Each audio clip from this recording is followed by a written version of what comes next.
En general, son pocas las instancias donde nos podemos reunir la gente que está interesada en ciencias cognitivas en general o neurociencia cognitiva en general, así que primero agradecer a la Universidad del Desarrollo, agradecer al programa, al Centro de Apego y Regulación Emocional y al CARE, y al equipo del CARE por impulsar estas iniciativas abiertas a la comunidad que en el fondo dan espacio para el debate, para la reflexión y también para el crecimiento académico.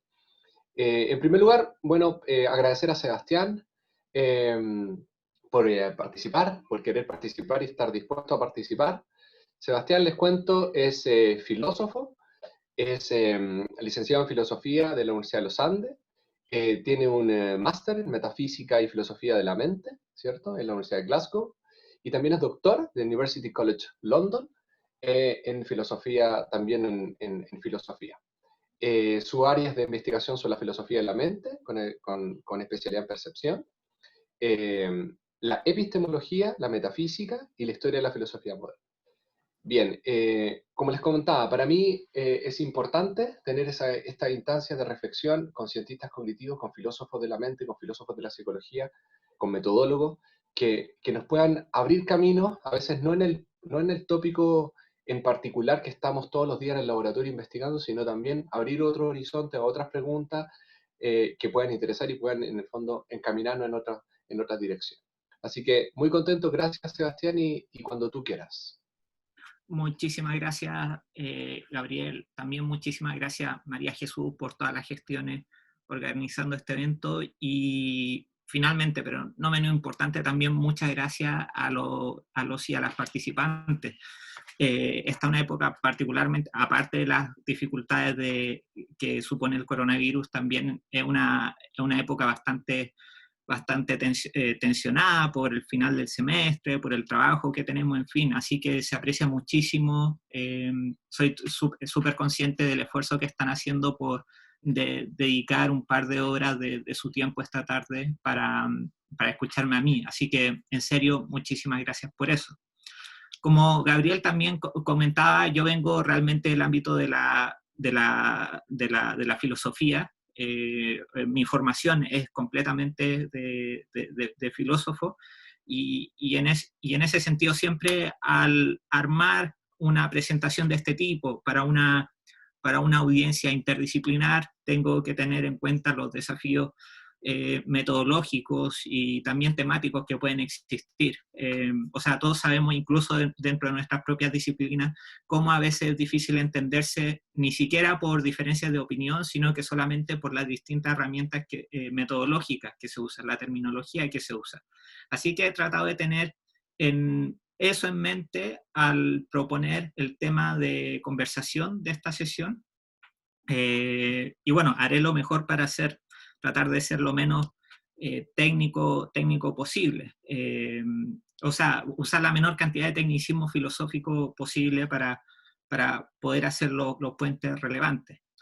A modo de contextualización, claro, como Gabriel comentaba, principalmente trabajo en el área de la filosofía de la mente, específicamente en la filosofía de la percepción. Ahora, la filosofía de la percepción en el ámbito angloamericano ha sido uno de esos temas como bien sexy durante los últimos 40, 50 años. Desde finales de los 70, comienzos de los 80, muchos árboles han muerto por culpa de los libros y los papers que se han escrito acerca en esa área.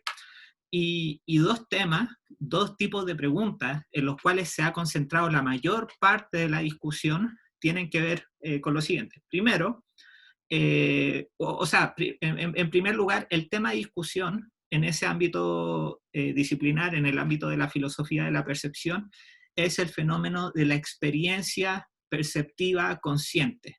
Es decir, estamos pensando en procesos perceptivos, pero no solamente a nivel subpersonal o a nivel neurobiológico, sino que estamos pensando específicamente en el fenómeno del cual yo soy consciente cuando de hecho estoy, por ejemplo, viendo algo, un objeto del mundo, o cuando estoy escuchando algunos sonidos, o cuando estoy oliendo algo. Es la experiencia consciente de carácter perceptivo el centro de atención en este ámbito. De tal manera que cuando yo hable a lo largo de esta presentación de percepción, de experiencia perceptiva, se presupone que estoy hablando de este fenómeno por definición consciente, de carácter consciente. Ahora, siendo este el tema de discusión general de la literatura, la literatura durante todas estas décadas se ha concentrado en dos tipos de preguntas. Primero, ¿cómo es posible que estos fenómenos mentales o psicológicos de carácter consciente representen aspectos del mundo que está fuera de nuestro cráneo, digamos? Esa es una pregunta de carácter representacional. Y otra pregunta que también se ha planteado y se ha tratado de manera profusa es ¿qué da cuenta, cómo se puede explicar la fenomenología de la experiencia perceptiva? ¿Cómo es posible dar cuenta de las características subjetivas, cualitativas, fenomenológicas del fenómeno experiencial? En otras palabras, cómo se siente tener una determinada experiencia visual, cómo se siente tener una determinada experiencia gustativa, por ejemplo, así. Ahora bien, yo estoy trabajando en una línea que se ha tocado a lo largo de la historia de esta literatura, pero que no ha sido una de estas dos preguntas centrales. Me he enfocado más bien en una pregunta de carácter ontológico, a saber, ¿qué clase de ítem en el mundo es una experiencia perceptiva? Y bueno, considero que esta pregunta no ha sido impulsada lo suficiente en el debate de las últimas décadas, y es una pregunta que a su vez puede alimentar, puede tributar de manera fructífera a la pregunta representacional y a la pregunta fenomenológica. Lo que estoy tratando de hacer en esta presentación de hoy es, a la luz de esa pregunta ontológica, esa pregunta existencial, ¿qué clase de cosa es una experiencia consciente? Lo cual, ojalá en último término, ilumine una vía a seguir para responder la pregunta, ¿qué es la conciencia en último término? Desde esa pregunta trato de empezar a hacer la conexión con el ámbito de las ciencias de la mente, en la medida en que sea cual sea la respuesta que uno dé a esa pregunta ontológica, ¿qué clase de cosa es una experiencia perceptiva? Luego hay que hacer el trabajo de responder cómo es posible que una experiencia perceptiva, entendida de tal manera, exista en el mundo natural en el que existe, específicamente en un sujeto que tiene el sistema nervioso central y periférico que tenemos nosotros. Y ese va a ser ese punto de conexión entre la filosofía y la psicología, es lo que está motivando esta presentación. Bueno, y con eso ya comparto la pantalla y empiezo a hacer la presentación pertinente. Originalmente el título de esta presentación era el que dio Gabriel, el que dio María Jesús, pero tiendo a cambiar mucho las cosas y el título provisional sería Mind the Gap, observe la brecha, experiencia y causalidad. Esta presentación tiene 4 partes. Parto con el preámbulo que extraigo en el cual extraigo un pasaje citado por Edgar Adrian, uno de los grandes neurobiólogos de las primeras generaciones en la historia de la disciplina, que nos dice, sean cuales sean nuestras posiciones sobre la relación entre mente y cuerpo, no podemos escapar al hecho de que existe una brecha entre dos eventos tales como el pinchazo de una aguja en un dedo y la aparición de una sensación del dolor en mi conciencia. Fin de la cita. El pasaje, como pueden ver en la referencia, es bastante antigua, de 1928, pero creo que el mensaje, la idea a la cual se está refiriendo Adrian, no ha pasado en lo absoluto de moda. En textos de estudio de años recientes, así como en presentaciones de especialistas psicológicos y neurobiólogos, uno puede apreciar la observación de que a pesar de los grandes avances que se ha hecho a nivel observacional y experimental en las ciencias de la mente, todavía estamos frente al misterio que presenta una aparente brecha entre lo físico y lo mental, entre eventos de carácter psicológico, como la sensación que yo tengo de dolor en mi conciencia cuando sufro algún daño, y el estímulo que produce eso, que podría ser el pinchazo de la aguja en el dedo, o tal vez un estímulo de carácter neuronal, uno podría pensar. Así que si lo pensamos a nivel del estímulo en el medio ambiente, o a nivel del estímulo dentro del cráneo, tenemos, todavía pareciera que no hemos podido cruzar la brecha entre el estímulo físico, ya sea neurobiológico o ya sea medioambiental, y el fenómeno psicológico, que sería el fenómeno consciente del cual somos propiamente tal conscientes, que sería nuestra conciencia, nuestra mente tal como la experimentamos en primera persona. Ahora, una pregunta motivante de esta presentación sería, ¿por qué imaginamos que existe tal brecha? En principio, uno cuando se encuentra con el tipo de observación que hace Adrian, podría pensar que la razón por la cual todavía imaginamos que existe tal brecha es de carácter puramente contingente o técnico. Si bien las ciencias de la mente han avanzado muchísimo, todavía no estamos en un estado de las disciplinas donde ya se conozca todo lo que hay que conocer acerca del cerebro humano. De tal manera que podría ser natural pensar que solamente necesitamos un poco de tiempo para desarrollar herramientas científicas más sofisticadas para eventualmente poder resolver de manera científicamente respetable cómo cruzar esa brecha entre lo físico y lo mental. Sin embargo, también, tanto en la literatura filosófica como en la literatura científica, hay razones para pensar que tal vez los avances técnicos no van a ser suficientes. Tal vez el problema que tenemos acá va a permanecer, aun si tuviésemos más recursos científicos. En otras palabras, se podría pensar que el problema es de carácter conceptual y necesario, como opuesto a un problema de carácter puramente contingente.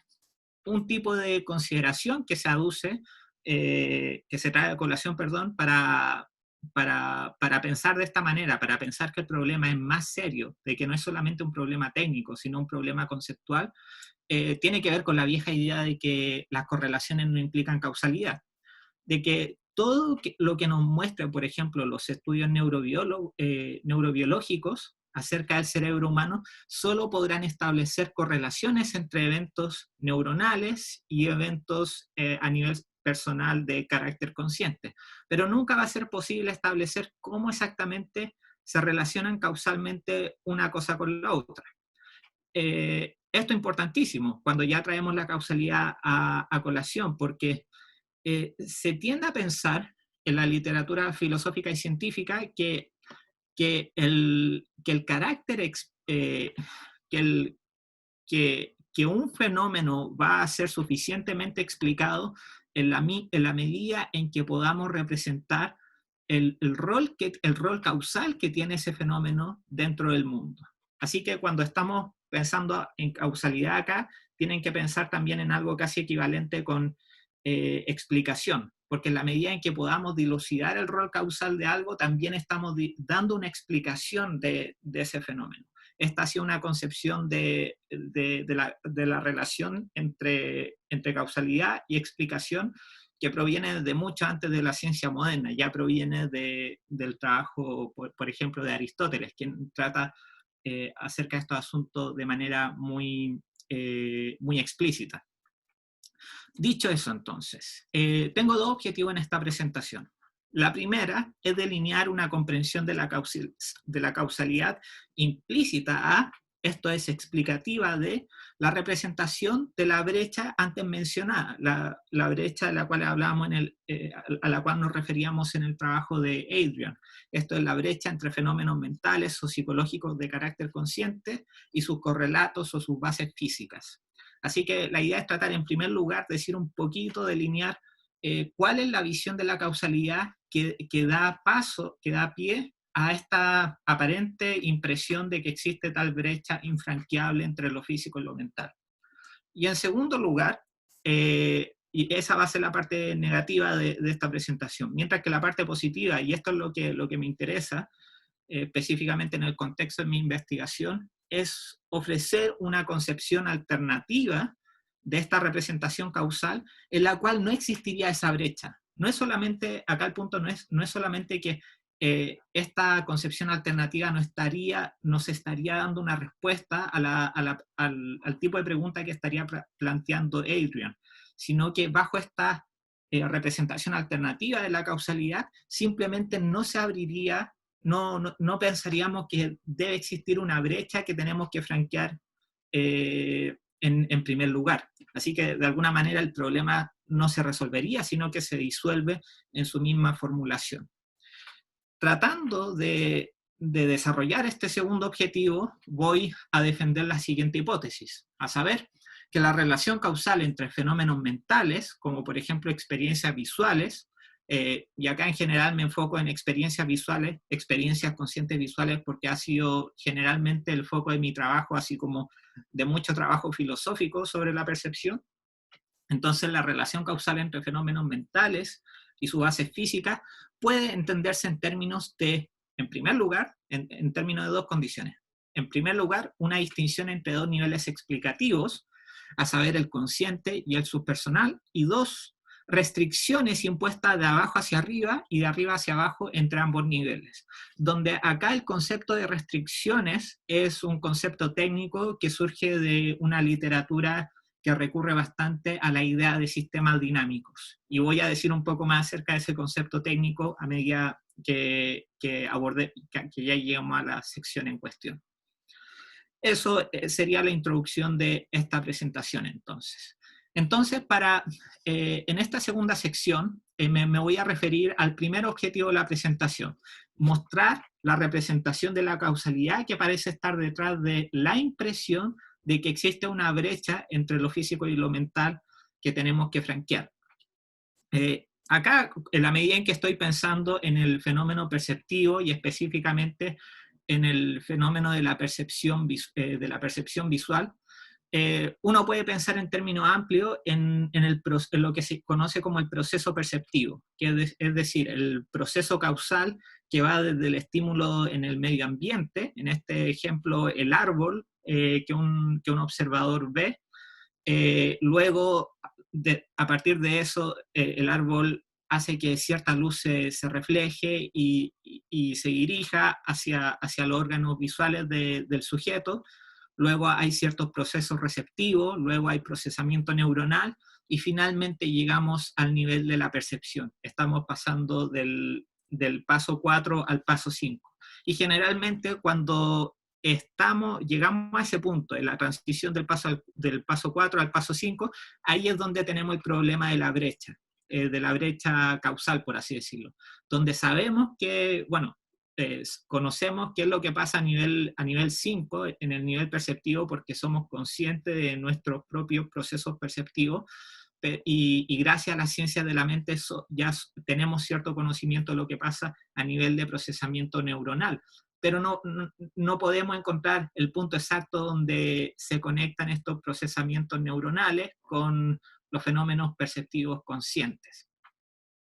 Creo que en general, en las comprensiones intuitivas de esta transición entre 4 y 5, lo que está en juego es una noción de causalidad eficiente o de producción causal, que es una concepción a grandes rasgos que fue exitosamente establecida como la principal noción de causalidad por científicos y filósofos modernos, como Newton, como Descartes, como Thomas Hobbes, Francis Bacon, entre otros padres del método científico, donde nuestra comprensión causal, y ellos establecen que nuestra comprensión causal es fundamentalmente eficiente. Acá la causalidad eficiente se puede pensar en términos de una metáfora, específicamente, por ejemplo, la metáfora de bolas de billar impactando unas contra otras, donde uno puede pensar en una bola de billar como una causa que produce cierto efecto en otras bolas de billar. Y donde no solamente podemos pensar en objetos siendo causa y objetos siendo efecto, sino que también generalmente se piensa que son eventos los que causan y eventos los que son efectos. En el caso de esta metáfora, es el evento del movimiento de la primera bola, de la bola blanca, moviéndose de un punto espacio-temporal a otro, causando el evento de la bola número 2, moviéndose desde un punto espacio-temporal a otro. Creo que intuitivamente uno puede entender y para uno resulta natural esta noción de causalidad, donde una cosa produce a la otra. Y eso es lo que generalmente se entiende como causalidad eficiente en la literatura desde tiempo antiguo hasta el presente. Ahora, uno podría preguntarse por qué traigo a colación una metáfora, ya que una metáfora es algo científicamente poco respetable. Pero mucha gente ha reconocido que las metáforas son importantísimas en este ámbito, porque de hecho le dan, por así decirlo, cuerpo a las visiones científicas y a las visiones filosóficas que tenemos, que defendemos. En este sentido se podría decir que las metáforas que usamos no son solamente triviales o no son formas coloquiales de describir un fenómeno científico, sino que tienen un rol teórico constitutivo, para citar al filósofo de la ciencia Richard Boyd. Con lo cual, al hablar de un rol teórico constitutivo, lo que queremos decir es que algo que estas metáforas permiten hacer por nosotros es acomodar el lenguaje científico o el lenguaje filosófico que se ocupa en un ámbito disciplinar a la estructura causal del mundo.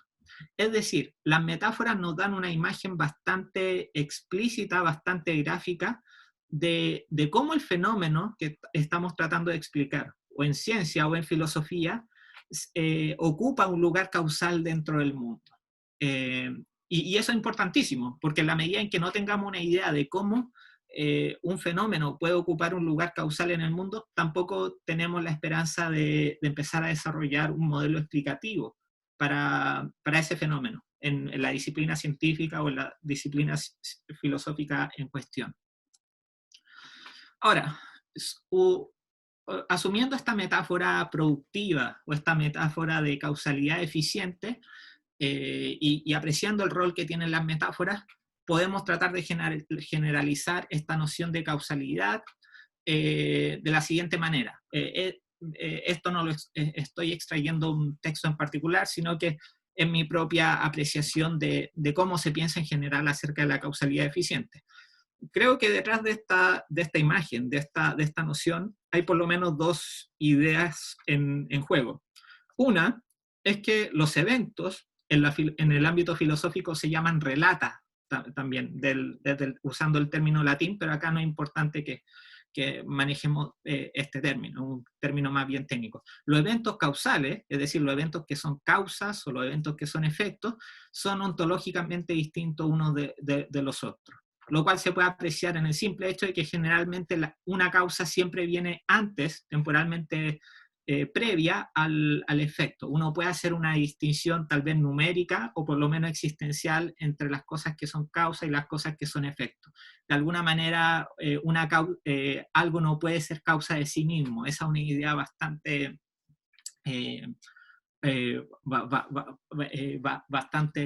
bastante popular, se podría decir, bastante plausible.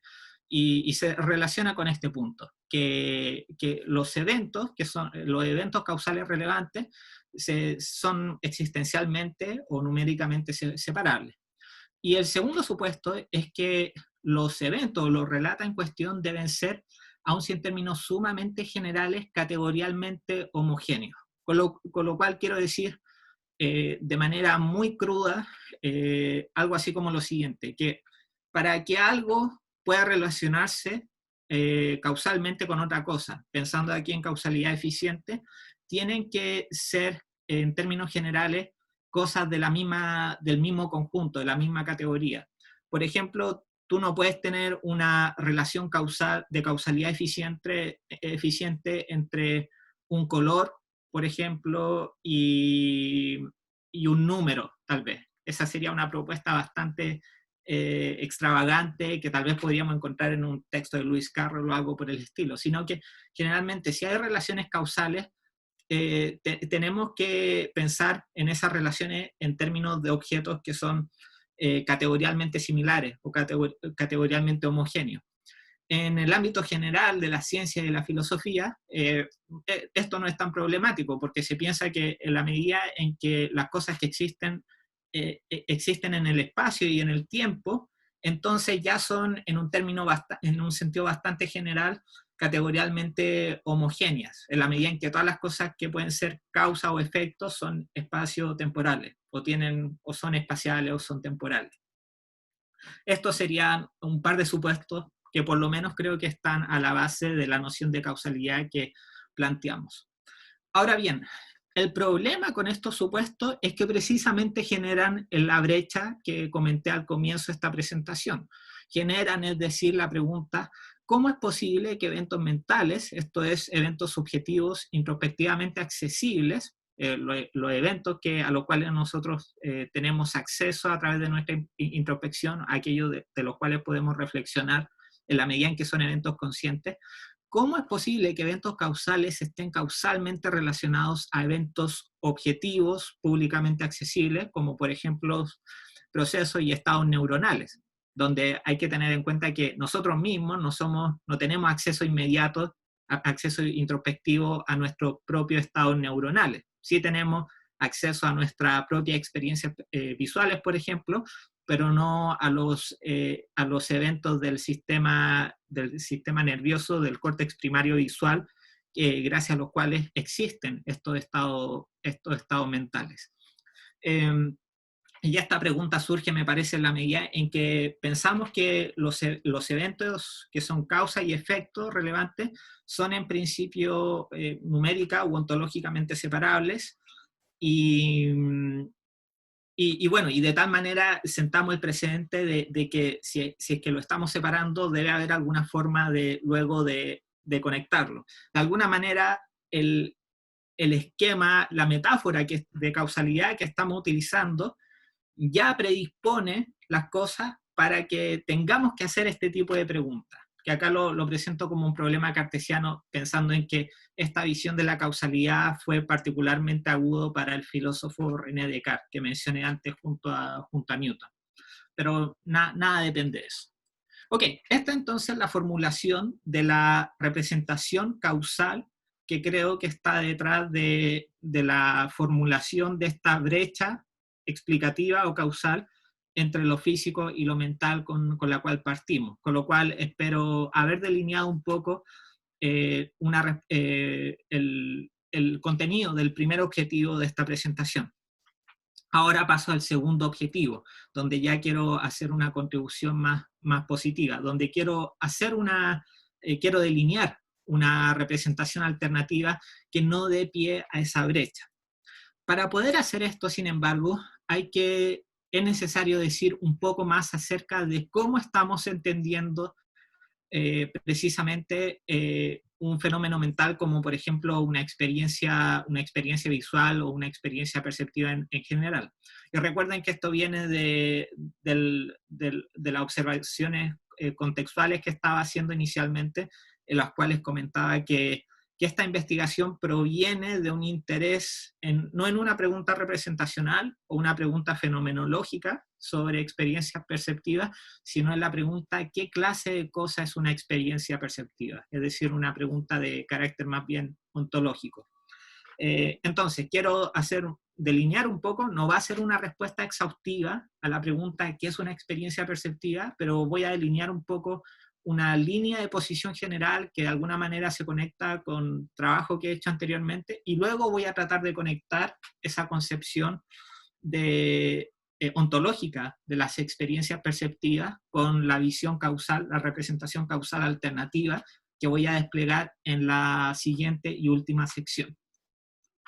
Entonces, la pregunta que podríamos plantear acá, ¿cuál es la relación entre fenómenos mentales y fenómenos físicos, como ya hemos estado haciendo?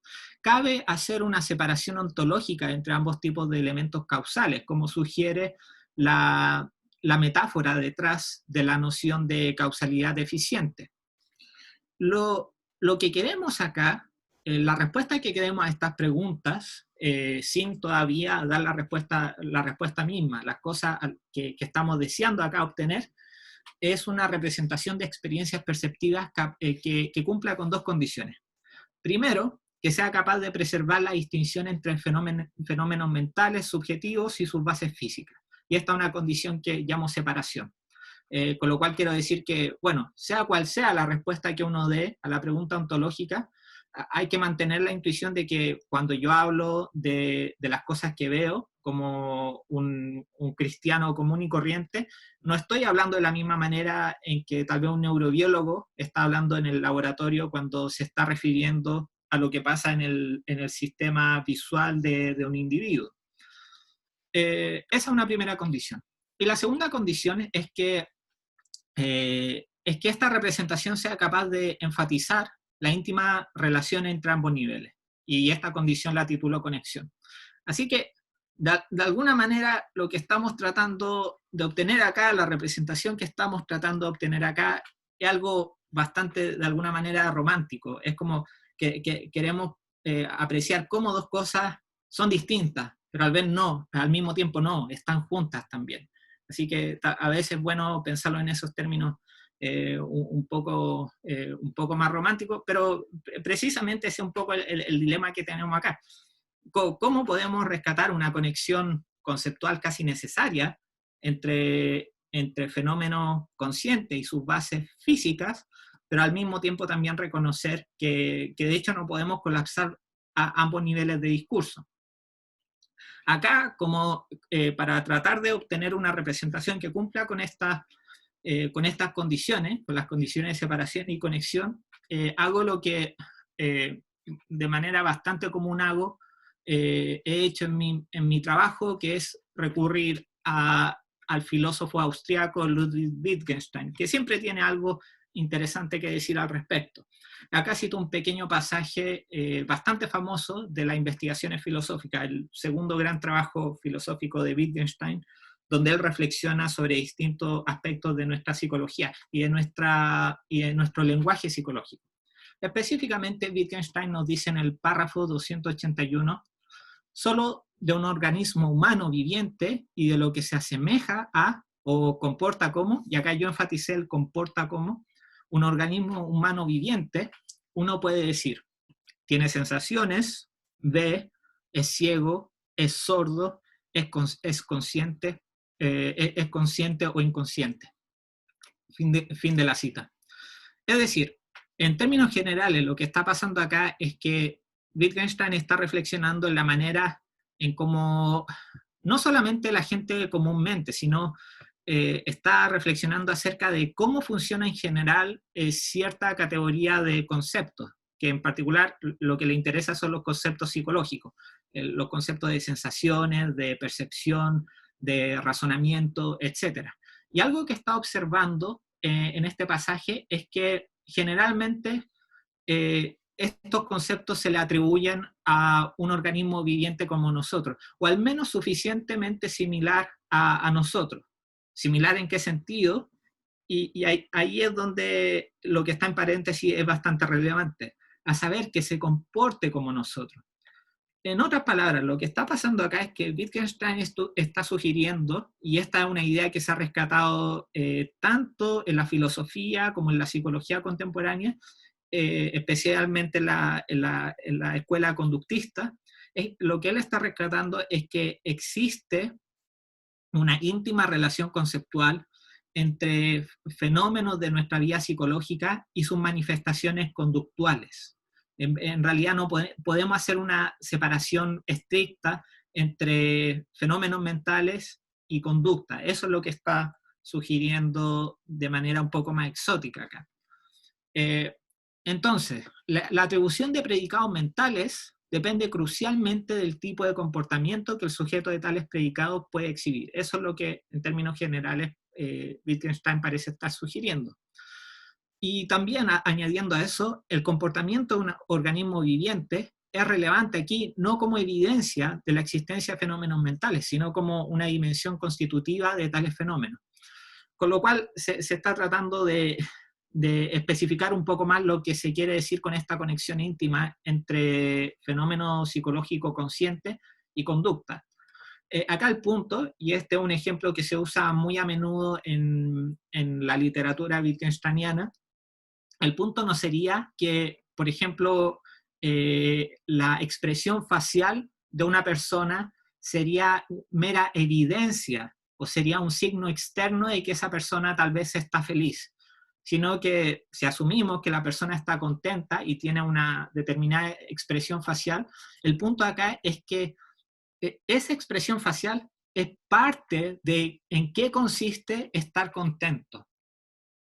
Así que acá lo que estamos haciendo es decir que la expresión conductual no es solamente un síntoma, no es solamente un efecto posterior, pero puramente accidental del fenómeno mental central, sino que incluso ciertas manifestaciones conductuales, de hecho, son cruciales para poder entender el fenómeno psicológico del cual estamos hablando. Y esto se trata de expresar en términos de la idea de que la expresión conductual es constitutiva y no solamente evidencial del fenómeno mental del cual estamos hablando.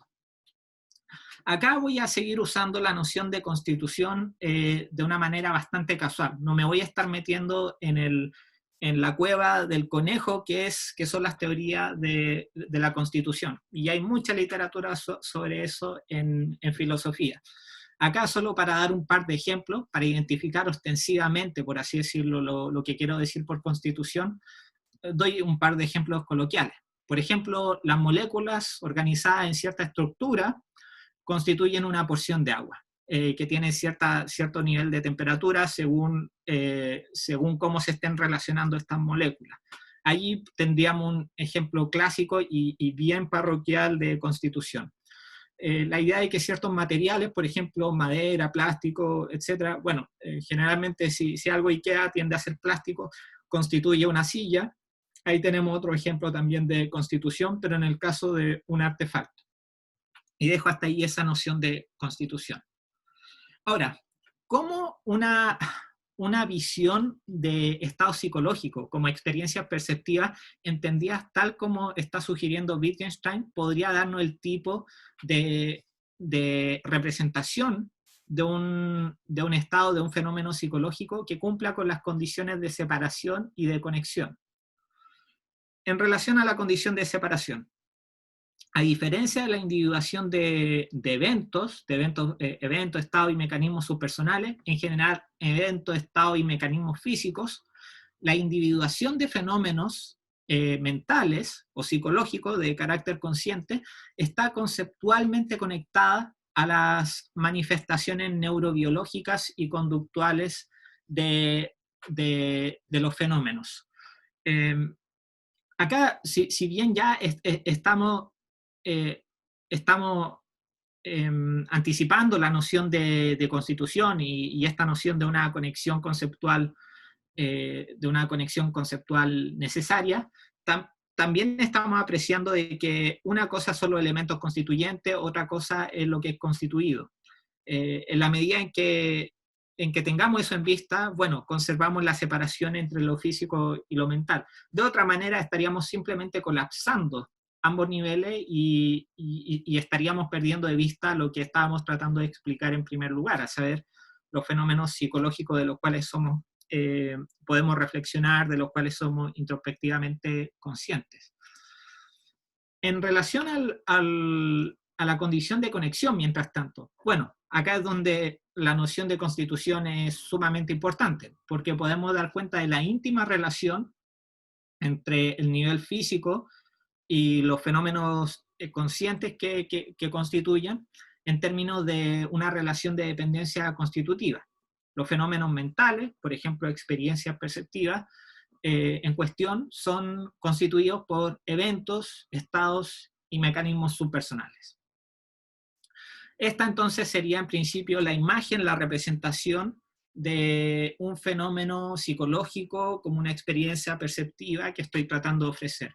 Es decir, lo estoy representando acá como un fenómeno que depende constitutivamente de fenómenos físicos de carácter neurobiológico, de carácter conductual.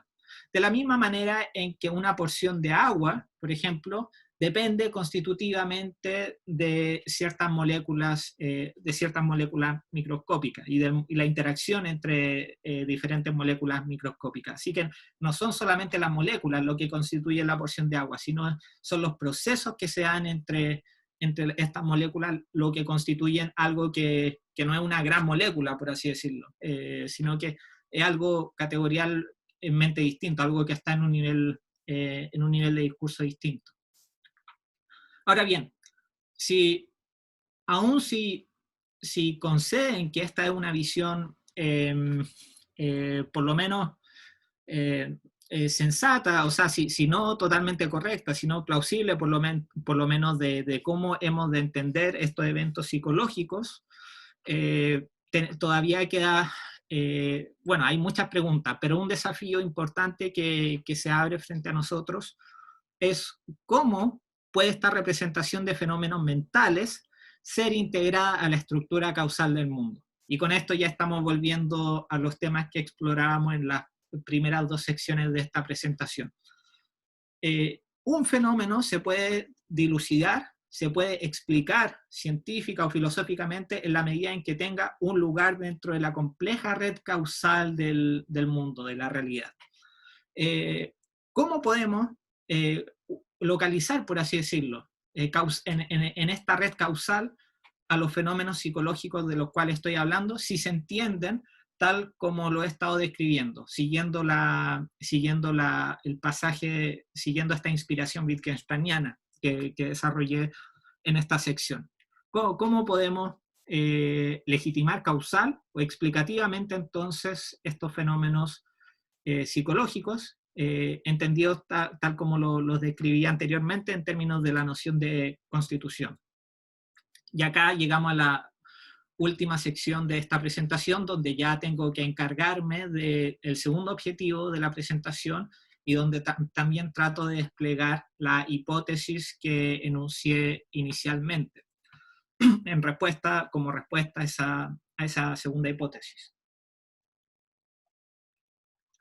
Acá una línea de inspiración importante, aunque ya olvidé mi griego clásico hace muchísimo tiempo, la figura filosófica de Aristóteles continúa siendo súper importante, encuentro en el campo de la filosofía de la mente, y específicamente en este ámbito donde la noción de causalidad es tan importante.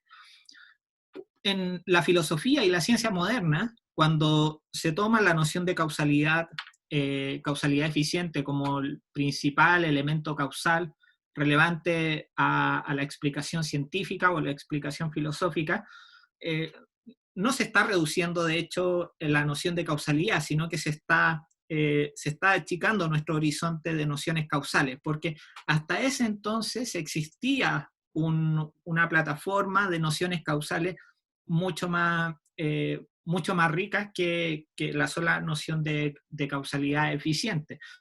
Y ese panteón de nociones causales, buena parte de la culpa de eso la tiene Aristóteles, quien formula explícitamente las famosas 4 categorías que presento a continuación. Para gente que tal vez no esté tan familiarizada con la teoría de la causalidad de Aristóteles. La describo tomando un ejemplo tan sencillo como un artefacto, que podría ser una silla. Obviamente estoy simplificando muchísimo lo que Aristóteles dice acá, pero esto es más que nada para efecto ilustrativo. Tomemos una silla entonces, por ejemplo. Si estamos pensando en un objeto, no en un evento, así que estoy simplificando muchísimo las cosas. Naturalmente podemos pensar en la silla en términos de causalidad eficiente, en la medida en que, por ejemplo, un artesano, una persona que hace sillas, de hecho produjo este artefacto, de tal manera que podemos claramente poner esta silla dentro de una red causal entendida como una causalidad eficiente o una relación productiva, donde es una persona quien diseña y construye la silla en cuestión. Pero también hay otras nociones de causalidad relevantes acá, Aristóteles podría decirnos, o una línea de pensamiento aristotélico podría decirnos. Por ejemplo, existe una noción de causalidad final, que se manifiesta especialmente en el ámbito de los artefactos, porque cuando una persona diseña y construye un artefacto, un objeto como este, lo está construyendo con un objetivo en mente. Hay una razón por la cual una finalidad por la cual este objeto bien llega a existir. No estamos, entonces lo que está en juego no es solamente la capacidad que el artesano tiene para construir la silla, sino que también hay una intención para la cual se está construyendo la silla. Así que hay un elemento no solamente previo a la silla, sino también al futuro, por así decirlo, de la silla, que da cuenta de por qué esta silla existe. Y eso llama la atención de que hay algo así como una noción de causalidad final o una herramienta explicativa que hace alusión a la intención por la cual algo existe, la finalidad por la cual algo existe. Esa es una segunda noción relevante de causalidad. Una tercera noción relevante de causalidad dice relación con el material del cual está hecho el objeto, que sería la materia específica de la cual está hecha la silla, que en este caso sería madera. Pero la causa material de la silla puede variar. Podríamos tener la misma silla, tal vez podríamos tener una silla, o una silla de esta forma hecha de madera, hecha de plástico, hecha de piedra incluso, sería, o de mármol, en fin. Ahí tenemos una tercera noción causal. Y una cuarta noción de causalidad relevante sería la noción de causalidad formal, que dice relación con la esencia o la estructura que esta silla tiene. Uno podría, por ejemplo, tomar la misma materia con la cual está hecha la silla, la madera con la cual está hecha, y hacer de esa madera una mesa, con lo cual tendríamos un objeto totalmente distinto.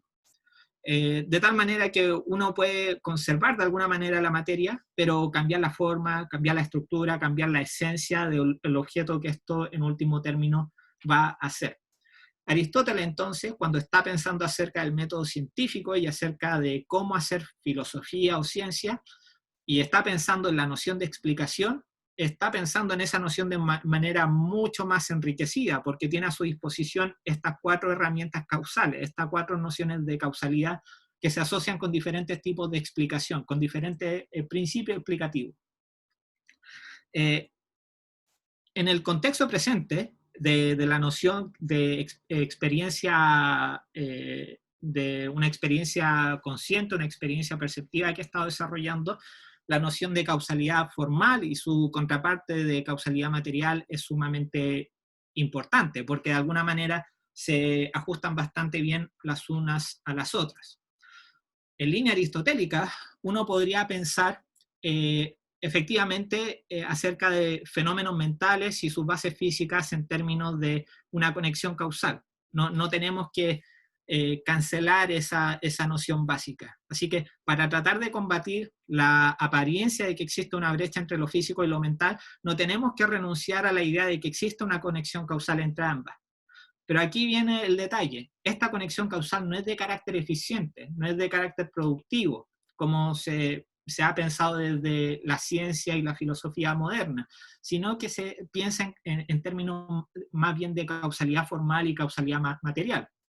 Es decir, una categoría de fenómenos mentales puede ser entendida como un aspecto formal o una estructura o estructural que determina los fenómenos neuronales o conductuales sobre los cuales descansa. Es decir, tenemos el fenómeno psicológico consciente y su base física, su base neuronal o conductual, están relacionados constitutivamente en el sentido en que el fenómeno psicológico es la dimensión estructural o formal de estos fenómenos, de estos eventos, estados y mecanismos neurobiológicos o conductuales que constituyen la dimensión material del fenómeno en cuestión. Y esa sería, en principio, la propuesta filosófica, la modesta propuesta filosófica, que tampoco creo que sea en lo absoluto nueva o revolucionaria, pero que de alguna manera estoy tratando de seguir impulsando en esta presentación. Pero acá todavía queda otro problema importante, que es un desarrollo, por así decirlo, del primer desafío que enuncié al final de la sección anterior. Que sería, y este es un desafío que tengo en mente, especialmente considerando que buena parte de mi audiencia proviene del ámbito de la psicología. Así que definitivamente, si llegaba la presentación solo hasta acá, indudablemente iban a tener esta pregunta. ¿Cómo operacionalizar la intuición aristotélica que acabo de desarrollar para integrar los fenómenos mentales a una representación científica de la estructura causal del mundo. Es decir, cómo esta visión de la relación entre lo físico y lo mental que desarrollé y para cuyo desarrollo me desarrollé en Wittgenstein y en Aristóteles, cómo de hecho se puede acomodar dentro de la visión psicológica o neurobiológica de la mente humana. Y aquí es donde generalmente tenemos el gran muro que separa al filósofo de la mente del científico de la mente. Y es absolutamente necesario decir algo al respecto. Acá, en el último tiempo, han ido apareciendo distintas contribuciones que creo que pueden ayudar a delinear algo para responder a este desafío. Estas contribuciones hacen específicamente referencia a la noción de sistema dinámico, que es una noción que proviene históricamente del ámbito de las matemáticas y la ingeniería, pero que ha hecho un fuerte ingreso al ámbito de la ciencia de la mente. Tenemos diferentes contribuciones en la psicología de las últimas décadas que han empezado a utilizar esta noción de sistemas dinámicos. Por ejemplo, la contribución seminal ya de Varela, de Francisco Varela, Evan Thompson y Eleanor Roche, de la mente corporeizada, de la cual ha salido una gran literatura científica y filosófica también. Tenemos, por ejemplo, un libro de fines del siglo XX de Alicia Juarrero, Dinámica en Acción, donde trata de aplicar una teoría de sistemas dinámicos a nuestra comprensión de una teoría de la acción humana.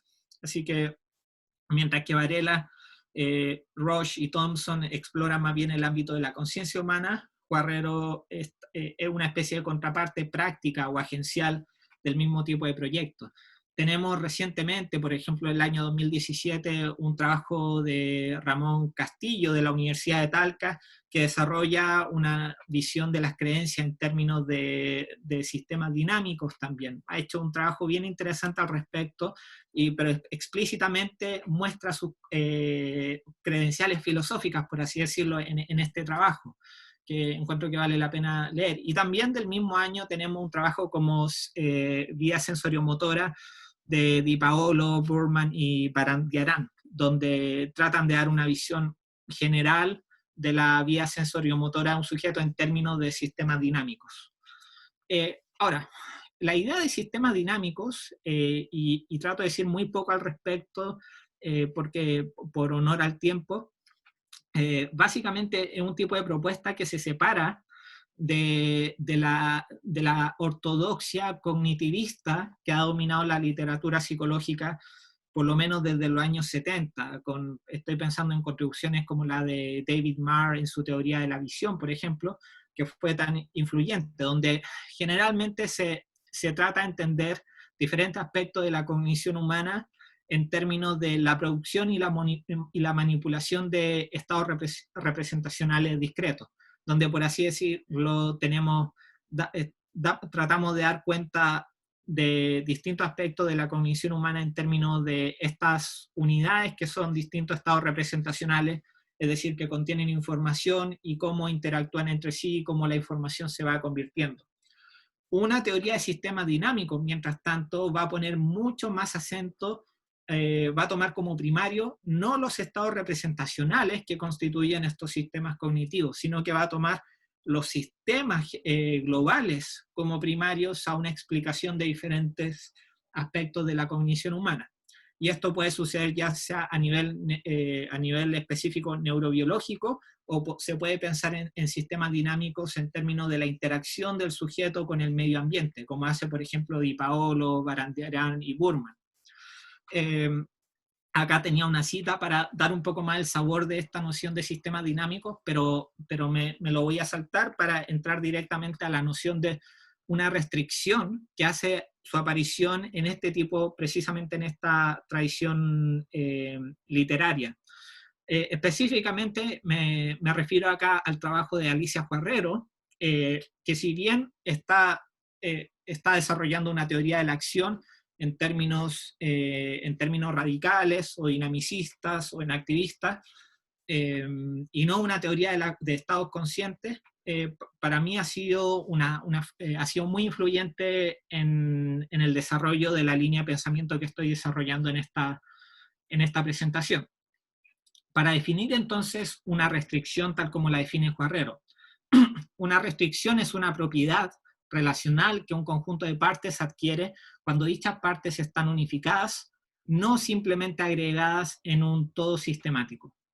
Acá lo importante de una restricción, creo, desde el punto de vista ontológico, es que no es simplemente una propiedad individual o una propiedad intrínseca de un estado representacional, por ejemplo, sino que fundamentalmente una propiedad relacional, una propiedad que se da gracias a la interacción entre diferentes elementos. Y además de eso, acá es importante que esa relación no es simplemente reducible o reductible a una descripción o una explicación de esos elementos individuales. O sea, si tú tuviese una explicación de los distintos elementos que dentro de un sistema dinámico o un sistema complejo están interactuando, por sí solo tú no obtendrías una descripción de estas propiedades relacionales como una restricción. El punto acá sería entonces que cuando tú tienes elementos de un sistema en un nivel interactuando entre sí, generan ciertas propiedades estructurales, las cuales no son solamente efectos de ese primer nivel que dio pie a esa estructura, sino que a su vez esa estructura va a condicionar a que los elementos a los elementos constituyentes se comporten a su vez de cierta forma. Y bueno, y acá está precisamente la hipótesis que me interesa, que dejo aquí a su disposición, que es que la relación entre fenómenos mentales, por ejemplo, experiencias conscientes visuales, y sus básicas físicas pueden entenderse en términos causales, y específicamente en términos de una distinción entre dos niveles explicativos, a saber, el consciente y el subpersonal, una distinción entre niveles que debemos hacer porque hay una conexión conceptual entre fenómenos conscientes y manifestaciones conductuales, mientras que no existe una conexión necesaria entre eventos o estados subpersonales y esas manifestaciones conductuales. Así que tenemos que garantizar de tal manera una distinción entre estos dos niveles explicativos, pero además donde las restricciones impuestas, donde existen restricciones impuestas de abajo hacia arriba, en esta distinción de niveles, y de arriba hacia abajo también. Es decir, los fenómenos neurobiológicos que se dan en el sujeto determinan qué estado consciente tiene, pero los estados conscientes que tiene también van a determinar cómo se comportan estos eventos o estados psicológicos. Iba a dar un par de ejemplos de precedentes de este tipo de dependencia y de interacción causal, pero mejor ya voy dándole fin a esta presentación. Entonces, volviendo al punto de Adrian, no podemos escapar al hecho de que existe una brecha entre dos eventos tales como el pinchazo de una aguja en un dedo y la aparición de una sensación de dolor en mi conciencia. Esta es una intuición muy poderosa que ha estado con nosotros desde los principios prácticamente de la filosofía y de la ciencia, y que por más avances que se produzcan en la literatura científica y filosófica, de alguna manera no se ha podido dispersar, de alguna manera no se puede encontrar el ingrediente, ese eslabón perdido que logra dar cuenta de esa brecha. La propuesta acá es que tal vez este no es un problema puramente contingente, un problema puramente técnico que tenga que ver con la ausencia de herramientas observacionales o experimentales, sino que tal vez depende de una determinada concepción de la causalidad que está detrás de esta concepción de una brecha, que sería la noción de causalidad eficiente. Si uno, más bien con la ayuda de cierta literatura, como por ejemplo la de Aristóteles, empieza a enriquecer nuestra visión del concepto de explicación y de causalidad, como lo han hecho muchos científicos enactivistas, por ejemplo, recientemente, Guerrero, Di Paolo, entre otros, entonces puede empezar a desarrollar una visión de la causalidad que acomode la relación causal entre la sensación de dolor y el pinchazo en el dedo y no deje una brecha abierta entre ambos. Muchas gracias.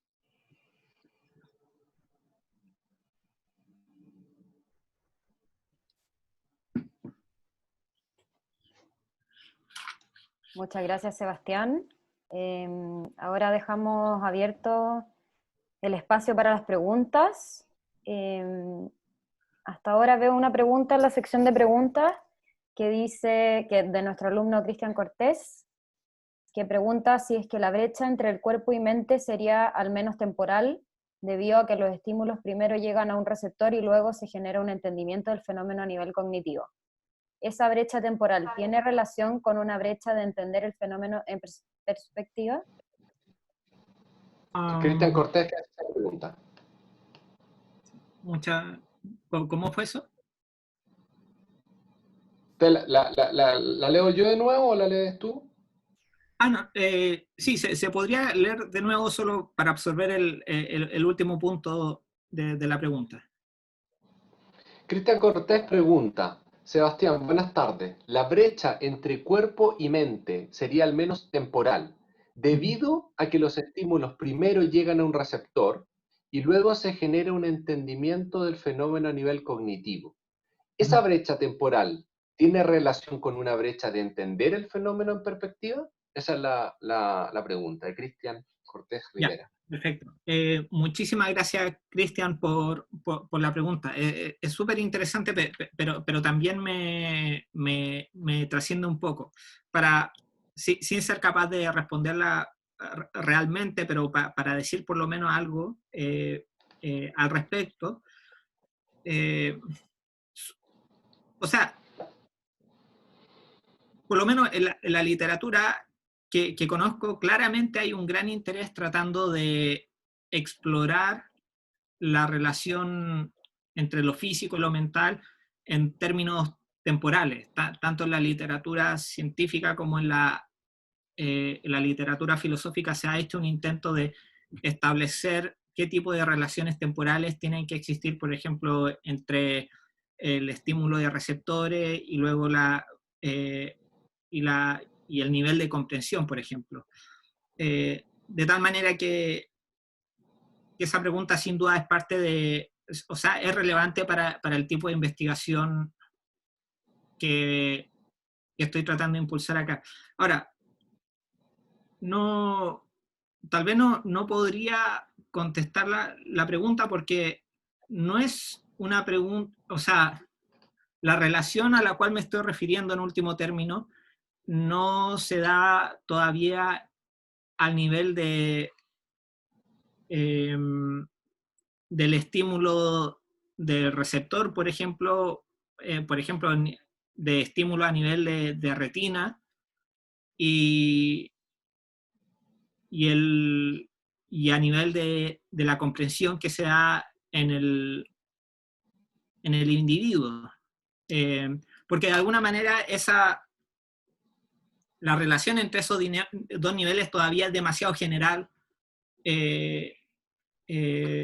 trasciende de alguna manera el punto en el cual la brecha propiamente tal se encontraría. O sea, acá cuando pensamos, por ejemplo, en el proceso perceptivo, cuando mostraba la imagen inicial de un texto donde se ve el árbol y se ve la persona, uno ve como en el proceso perceptivo, por ejemplo, tenemos estímulo a nivel de retina y luego esa información tiene que pasar al córtex primario visual y luego se van, y después de que esa información llegue al córtex primario visual, tienen que seguir sucediendo cosas para que se genere el evento consciente.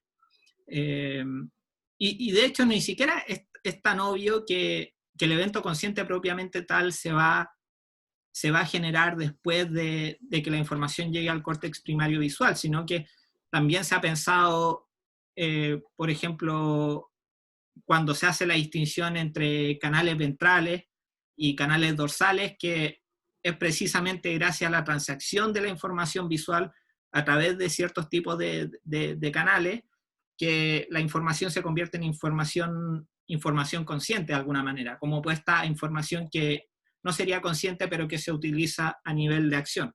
Así que algo que ya de partida no tengo claro es cómo debemos entender la relación de precedencia causal entre lo que sucede a nivel de retina, por ejemplo, y lo que termina sucediendo en el córtex primario visual.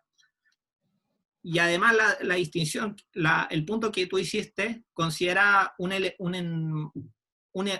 nivel cognitivo todavía más avanzado, el nivel de comprensión cognitiva, por así decirlo. De tal manera que de tal manera que la cadena causal a la cual te estás refiriendo sería bastante más amplia. Ok, no estoy haciendo mucho sentido, así que para tratar de poner esto a limpio. No estoy seguro que se pueda decir que habría una relación de precedencia temporal entre un fenómeno físico y un fenómeno mental, tal como lo estoy presentando acá, por lo menos usando como base estos niveles de procesamiento cognitivo, tomando la actividad de receptores y lo que sucede a nivel de comprensión. Porque hay una distancia causal más grande entre estos tipos de fenómenos. Ahora, tú puedes seguir presionándome ahí y decir, bueno, ok, entonces estoy tomando una parte muy extensa de la cadena causal a la cual te está refiriendo Sebastián. Tenemos que enfocarnos en una sección, hacer zoom in en una sección más discreta de la conexión causal. Tenemos que referirnos tal vez no a lo que sucede a nivel de receptores, sino que tal vez nos referimos a lo que sucede a nivel cortical, por ejemplo. Y ahí empezamos a encontrar la brecha a la cual nos referimos. De todas maneras, ¿cómo entendería la relación temporal en cuestión?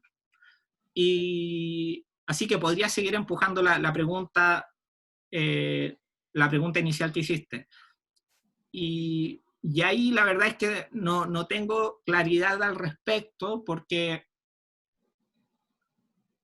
la forma en que pensamos acerca de las relaciones temporales entre distintos eventos generalmente se hace pensando en estos eventos en términos de causalidad eficiente.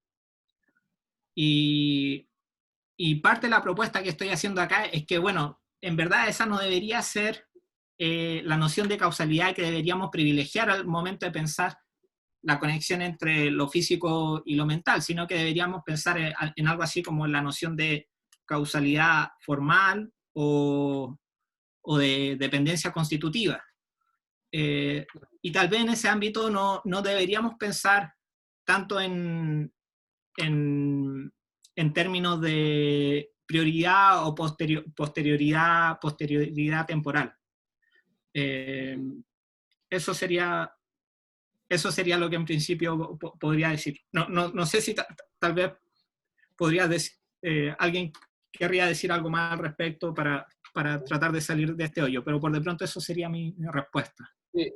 Hay dos canales de comunicación, me escuchan bien, ¿cierto? Dos canales de comunicación, hay pueden directamente, y hay dos, ya te leo, Cristian, porque Cristian y contestó rápidamente, tiene un comentario. Y también pueden dejar su pregunta en el grupo de chat de Zoom.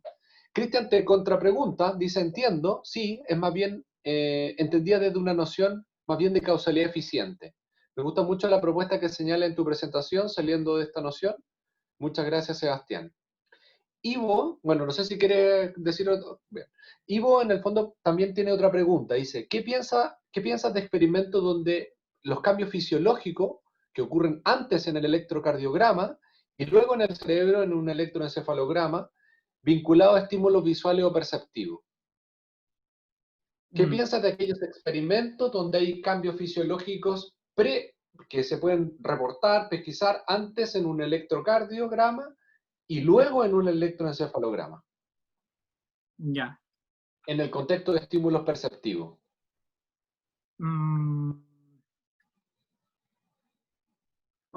Perdón, ¿quién hacía la pregunta? Ivo, y su apellido, ahí a lo mejor me van a tener que ayudar con el apellido. Mientras digo algo al respecto, me gustaría, me pregunto si sería posible también que Ivo dijera algo acerca de qué podría estar considerando, o sea, qué podría estar mostrando esa comparación al respecto. O sea, probablemente no estoy viendo en qué dirección podría ir la pregunta, así que me interesa mucho escuchar cuál sería Sí. la sugerencia ahí, pero mientras, si es que quieres solamente, sí, mientras, o sea, pero para hacer un poco de tiempo, lo Disculpa, que te podría... contesto, dice, en relación a lo abierto del fenómeno. Yo según entiendo, disculpa que te interrumpa, yo creo que ahí iba en el fondo lo que está pensando es esto, no sé, en los últimos 10 años, yo lo que también me he topado en la literatura por ejemplo, en el mismo proceso del estudio de la conciencia, el estudio de los procesos mentales superiores en general, una tendencia a buscar correlatos no directamente, ¿cómo se dice?, corticales, sino correlatos corporizados. Hay mucha gente, por ejemplo, hay muchos artículos que relacionan tasa cardíaca, los bits de la tasa cardíaca con, en el fondo, cambios corticales posteriores en relación a la percepción de un estímulo. Y no solamente al reporte del estímulo, sino, por ejemplo, en P300, por ejemplo, ¿te fijáis? En un potencial de acción que habitualmente se correlaciona con la percepción consciente. De la misma manera, por ejemplo, otros cambios comportamentales que son previos al cambio eléctrico, está, por ejemplo, la dilatación de la pupila o cambio en actividad electrodermal. ¿Tú crees que en el fondo eso es y si te entiendo bien, claro, no voy a parafrasearte porque aquí me dejaste la explicación, Ivo, muchas gracias. Dice, en relación a lo abierto del fenómeno, que hoy en día tenemos muy situada la percepción y su relación con la mente en el cerebro, pero están apareciendo muchos argumentos que desplazan la mente en el cerebro como posibilidad, en el fondo como corporizar los fenómenos mentales y no situarlos tanto en el cerebro. Ese es el contexto, y Claro. creo que te entendí bien, Ivo. Sí, creo que en principio muchas gracias, Ivo, por la pregunta y por las aclaraciones también. En principio, no estoy bien seguro, pero estoy tentado a pensar que ese tipo de consideraciones podría ir en apoyo del tipo de propuesta constitutiva que se está haciendo aquí. En la medida en que ya no se está pensando simplemente en términos de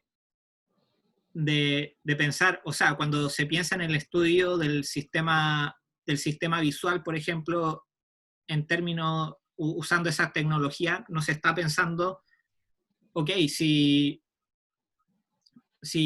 por ejemplo, a veces se solía pensar que si temporalmente el fenómeno subpersonal ocurría milisegundos antes de lo que sucedía a nivel consciente, entonces eso era de alguna manera indicador de que el fenómeno consciente era puramente epifenomenal, o sea, era simplemente un producto de lo que genuinamente estaba pasando a nivel subpersonal, de lo que estaba pasando en el sistema visual propiamente tal. Y o sea, el tipo de consideraciones que Ivo cita me da la impresión que se podrían utilizar por de pronto para pensar que en verdad sería reductivo, no sé si es reductivo, pero categorialmente inapropiado pensar si los estímulos o las respuestas subpersonales que se detectan están sucediendo antes o después del determinado fenómeno consciente del cual se está hablando. Por ejemplo, no sé si esto puede ayudar a ilustrar un poco eso, pero precisamente uno de los ejemplos que tenía en mente, por ejemplo, aquí lo voy a compartir,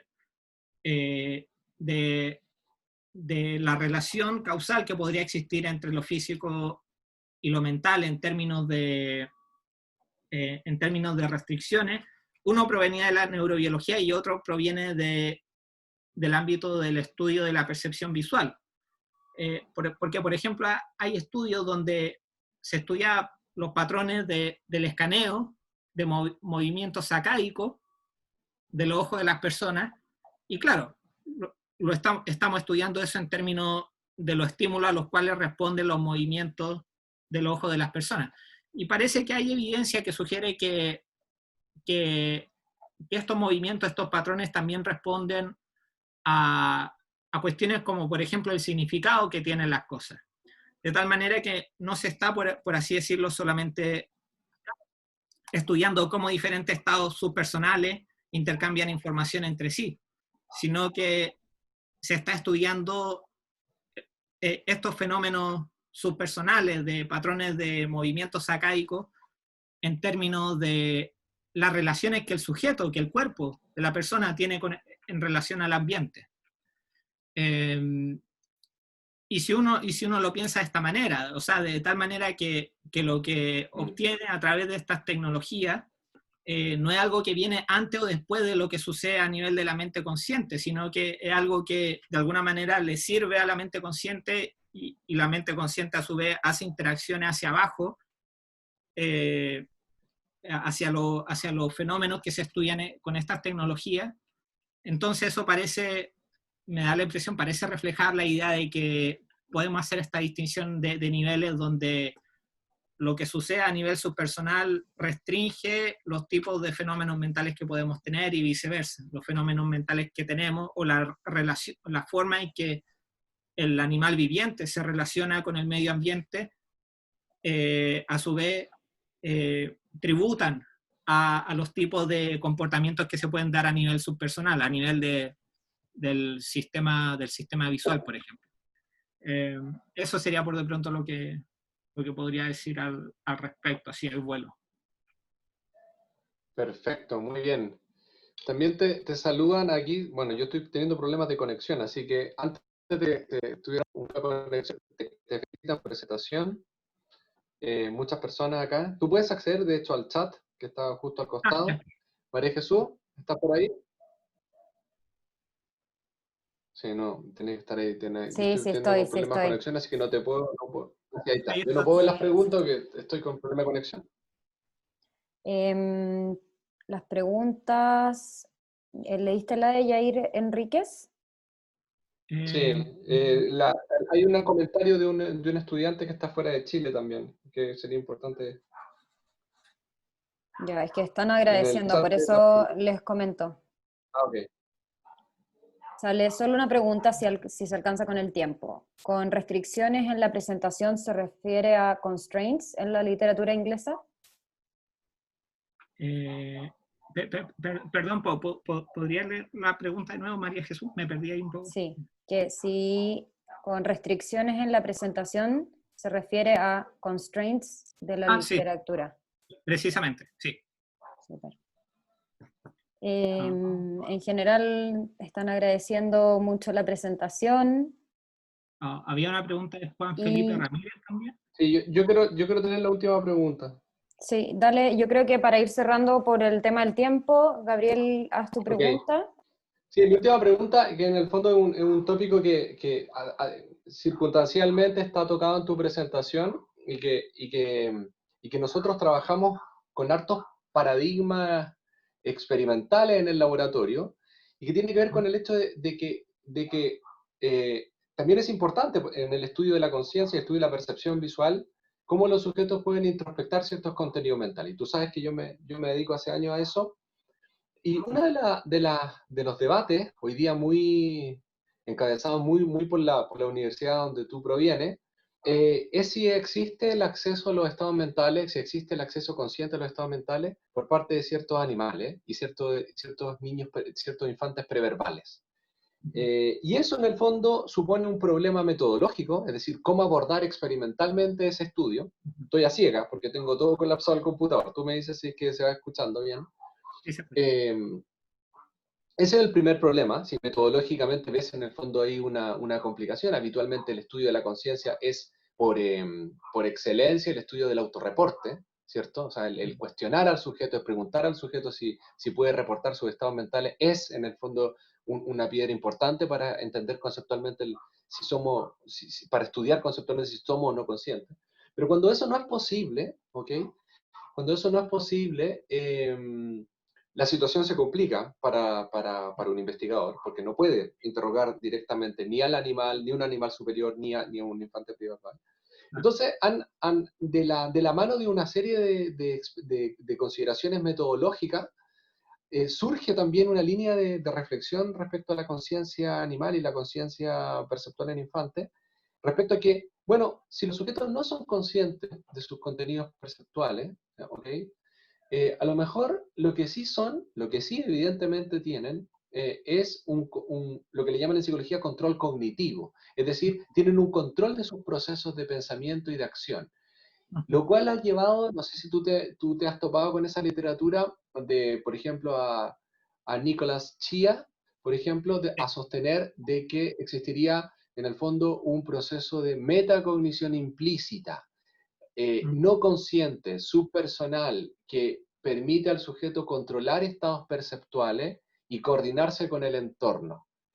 Y que de eso al menos, mientras no exista el lenguaje con el cual nosotros podamos interrogar metodológicamente esa situación, podemos contentarnos con esa dimensión de control cognitivo, control del sistema, pero no consciente en esa población. No sé si es más que un comentario, pregunta, no sé si te surge algo a partir de eso. Sí, no, muchas cosas y muchas gracias por eso también. O sea, claro, efectivamente un problema bien básico que si tienen en la investigación psicológica sería que uno se da contra el muro de la... uno tiene problemas de accesibilidad a la experiencia del sujeto, que generalmente se franquea a través del testimonio que alguien puede dar, pero obviamente si no existe la posibilidad de dar ese testimonio, entonces, bueno, estamos detrás de una especie de velo de la ignorancia y se adoptan ciertas convenciones metodológicas para poder continuar investigando la vida consciente de un organismo no humano, por ejemplo. Pero, y bueno, el punto, o sea, el tipo de propuesta que estoy siguiendo acá, creo que precisamente va en la tradición de pensar de que realmente ese no es no sería un problema realmente para el investigador. O sea, toma una idea conductista bien antigua, según la cual, en verdad, aun si tú tienes a un sujeto de investigación que pueda darte testimonio, en verdad, el testimonio que puede darte ese organismo no te va a mostrar más cosas de las que uno ya puede conocer a través del estudio externo del comportamiento del individuo. O sea, no hay una reducción de información cuando tú te paras en el punto de vista de la tercera persona del investigador, Sí. en comparación al punto de vista de la primera persona del individuo que está siendo estudiado. Y sobre esa idea, claro, uno dice, bueno, tal vez lo mejor que la psicología cognitiva puede tener es solamente una investigación de estas manifestaciones externas y lo que este tipo de presentación hace y las observaciones que hace Wittgenstein, entre otros autores tal vez del mismo sabor, están haciendo, es decir, que en verdad no hay nada más profundo que descubrir para el investigador de la psicología. En el caso de Wittgenstein, por ejemplo, él te diría que, bueno, si tú estás estudiando, por ejemplo, a un perro y estás estudiando los estados conscientes del perro, por el hecho de que el perro no puede hablarte, no es que uno desconozca más información acerca del perro, sino que todas las atribuciones psicológicas que uno podría hacer respecto al animal tienen que ver con las manifestaciones conductuales de ese animal y con cómo se comporta respecto al medio ambiente, de tal manera que en verdad está tan bien posicionado como uno podría jamás estar posicionado para investigar la vida consciente de ese animal. Claro, pueden haber en principio problemas técnicos, tal vez se pueden refinar las herramientas con las cuales se estudian al organismo. Obviamente se necesita una buena cuota de creatividad para generar experimentos en los cuales uno pueda aislar cierto aspecto de la vida cognitiva del perro, en fin. Pero claro, el punto sería, por así decirlo, que la intención de este tipo de presentación es darte una representación conceptual de por qué realmente al psicólogo no debería hacerle un problema ese tipo de obstáculos. O sea, algo que antes se habría visto como un obstáculo. Eso en principio es lo que podría decir respecto a la primera parte de los comentarios que hiciste. En relación a la segunda parte, por ejemplo, las observaciones que hacía respecto a Shea, algo he escuchado y leído secundariamente acerca de esto, y no de primera mano. Pero en principio, según lo que tú me cuentas, una de las razones por las cuales, o sea, en principio, en términos generales, suena bien, pero en un poco más de detalle, algo que no me haría, con lo cual no perseguiría esa misma línea de desarrollo, es que si bien la propuesta que se está haciendo acá en términos de restricciones, dar, por así decirlo, dar cuenta de una noción de causalidad psicofísica en términos de restricciones, el punto de hacer eso es tratar de mostrar cómo puede haber una interacción causal entre lo físico y lo mental sin, por así decirlo, hacer que a nivel personal uno esté conversando